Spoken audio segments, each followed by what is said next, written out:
नमस्कार बंधुरा welcome to Jhunu home cook. Jhunu home कुके आपनादेर सबाइके आबारो स्वागत जानाई।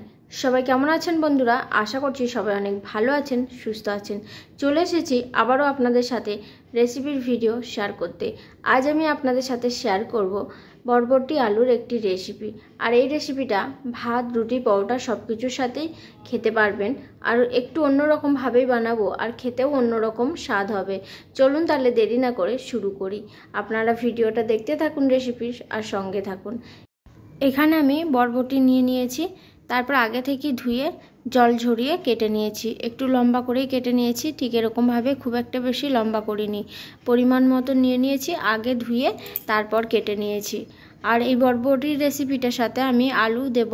आलू निये निয়েছি, सेई जोन्नो एखाने बड़ो साइजेर एकटा आलू। आमादेर परिवारे सबाई आलू खेते बेशी पछन्द करे, ताई आमी आलूर परिमाणटा बेशी निয়েছি, एकटा बड़ो साइजेर निয়েছি। आपनारा चाइले एकटा माझारि साइजेर आलू निये निते पारेन। और आलूटाके आमी खोसा छाड़िए एकटू मोटा करेई लम्बा करे केटे निয়েছি।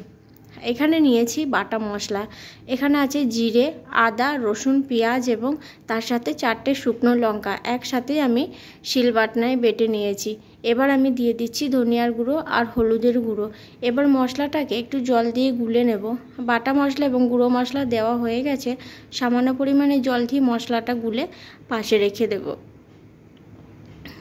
शेष पर्यन्त रेसिपिर भिडियोटा देखार पर भालो लागले अवश्य एक लाइक एवं कमेंट करते भूलबेन ना। এই যে মশলাটা একদম রেডি হয়ে গেছে, পাশে রেখে দিয়ে রান্না শুরু করব। গ্যাসের চুলা অন করে কড়াই বসিয়ে দিয়েছি রান্নার জন্য। এবার কড়াইয়ের মধ্যে দিয়ে দেব সরষের তেল।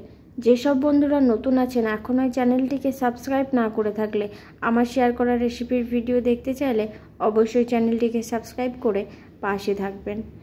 এবার যে বরবটিগুলো নিয়েছিলাম সেগুলোকে দিয়ে দিচ্ছি আর ভাজার জন্য দিয়ে দেব লবণ, তার সাথে হলুদ। খুব একটা বেশি লাল করে ভাজবো না, তাহলে কিন্তু এই যে সবুজ রঙটা থাকবে না।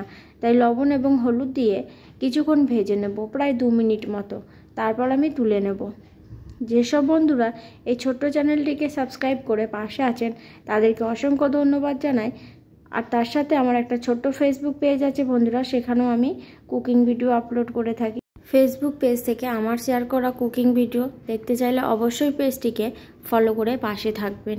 আর এদিকে আমি ঢাকনা চাপা দিয়ে বরবটিগুলো ভেজে নিচ্ছি। এই যে ভাজা হয়ে গেছে, ঠিক এই রকম ভাবেই ভেজে নিয়েছি। তারপর আমি তেলটাকে ঝরিয়ে তুলে নেব। অবশ্যই বন্ধুরা একদিন এইভাবে আমার মতো করে বানিয়ে খেয়ে দেখবেন, আশা করছি আপনাদেরও ভালো লাগবে। একদম স্বাদটা যেন অন্যরকমই হবে খেতে আজকের রান্নার। তাই শেষ পর্যন্ত দেখার জন্য অনুরোধ রইল। এইবার বরবটিগুলো ভেজে আমি তুলে রেখেছি, ওই তেলের মধ্যেই দিয়ে দিচ্ছি আলু। আলুটা একদম লাল করেই ভেজে নেব।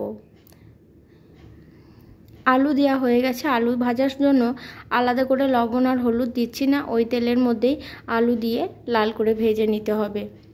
তারপর আলু ভাজা হয়ে গেলে তুলে নেব। এবার কিন্তু আলুগুলো ভালো করে ভেজে নিয়েছি, একদম লাল করে তুলে নিচ্ছি। তারপর আমি ওই তেলের মধ্যেই ফোড়ন দিয়ে দেব। আলুটাও আমি ভেজে তুলে নিয়েছি, এবার পাশে রেখে দিচ্ছি। ফোড়নের জন্য এখানে নিয়েছি 2টো শুকনো লঙ্কা, তার সাথে কালো জিরে 1/2 চামচ মতন দিয়ে দিলাম। এবার ফোড়নটা ভালো করে ভেজে নেব।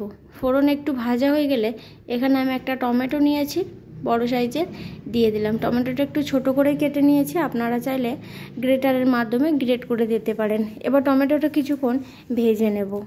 টমেটো ভাজার জন্য আমি লবণ দিয়ে দিচ্ছি, যাতে টমেটোটা তাড়াতাড়ি গলে যায় এবং ভাজা হয়ে যায়।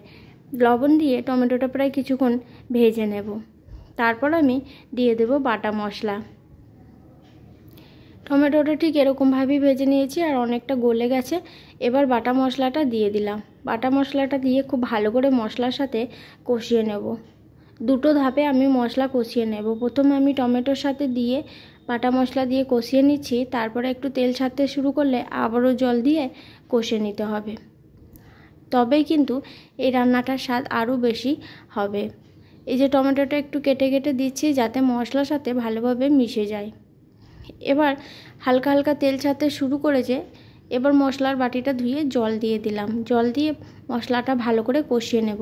প্রায় 2-3 মিনিট মতন একটা ঢাকনা চাপা দিয়ে কষে নেব লো টু মিডিয়াম ফ্লেমে। ঢাকনা খুলে এবার আমি আবারও নেড়ে নিচ্ছি। মশলাটা একদম শুকনো শুকনো করে কষিয়ে নেব। তারপরে ভেজে রাখা আলু এবং বিনস দিয়ে দেব।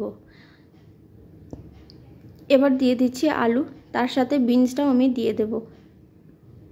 আলু বিনস ভালো করে মশলার সাথে কষিয়ে নেব। প্রায় 3-4 মিনিট মতন কষে নিতে হবে, তাহলে কিন্তু খুব ভালোভাবে বিনস এবং আলু কিন্তু অনেকটাই সিদ্ধ হয়ে যাবে। এবার কষানোর জন্য জল দিয়ে দিচ্ছি।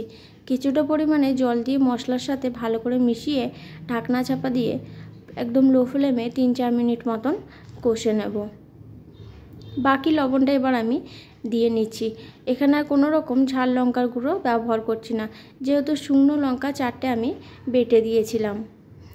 এই সময় একটা ঢাকনা চাপা দিয়ে দিলাম। ঢাকনা চাপা দিয়ে কিছুক্ষণ কষে নিচ্ছি। এবার ঢাকনা খুলে নিলাম। ঢাকনা খুলে আবারও নেড়ে নিচ্ছি। এখনও মশলাটাতে কিন্তু জল জল ভাব আছে, তাই একদম শুকনো শুকনো করে কষে নেব।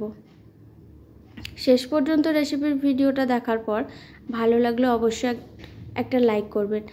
তার সাথে বন্ধুরা বাড়িতে অবশ্যই বিনস বরবটি যদি থাকে একদিন এইভাবে আমার মতো করে রান্না করে দেখবেন, দুপুরে বা রাতে খেতে কিন্তু দারুণ লাগবে। ভাত, রুটি, পরোটা সব কিছুর সাথে এই রেসিপিটা খেতে পারবেন। এবার আমি সিদ্ধ হওয়ার জন্য জল দিয়ে দিলাম। খুব একটা জল বেশি লাগবে না, যেহেতু মশলাতে জল দিয়ে আলুর সাথে ভালো করে কষিয়ে নিয়েছি, আর আলু কিন্তু অনেকটাই সিদ্ধ হয়ে গেছে। এবার বাকি আলু সিদ্ধ হওয়ার জন্য আমি জল দিয়ে নিলাম। তারপর ঢাকনা চাপা দিয়ে 4-5 মিনিট মতন আবারও ফুটিয়ে নেব। তাহলে কিন্তু পুরোপুরিভাবে আলু সিদ্ধ হয়ে যাবে, তার সাথে বরবটিও। এবার আমি দিয়ে দিচ্ছি বন্ধুরা সামান্য পরিমাণে চিনি। চিনি দিলে রেসিপির স্বাদটা একটু বেশিই বেড়ে যাবে। যদি আপনারা না দিতে চান, যদি মনে হয় চিনি না দিলেও ভালো লাগবে, তাহলে চিনিটা স্কিপ করে দেবেন। আমি কিছুটা পরিমাণে চিনি দিয়ে নিলাম। তারপরে ভালো করে মিশিয়ে এবার ঢাকনা চাপা দিয়ে দিচ্ছি। ঢাকনা চাপা দিয়ে 4-5 মিনিট মতন লো টু মিডিয়াম ফ্লেমে ফুটিয়ে নেব। তারপর আমি ঢাকনা খুলে নিলাম। এবার কিন্তু পুরোপুরিভাবেই আলু সিদ্ধ হয়ে গেছে। আবারও আমি আলু চেক করে নিচ্ছি।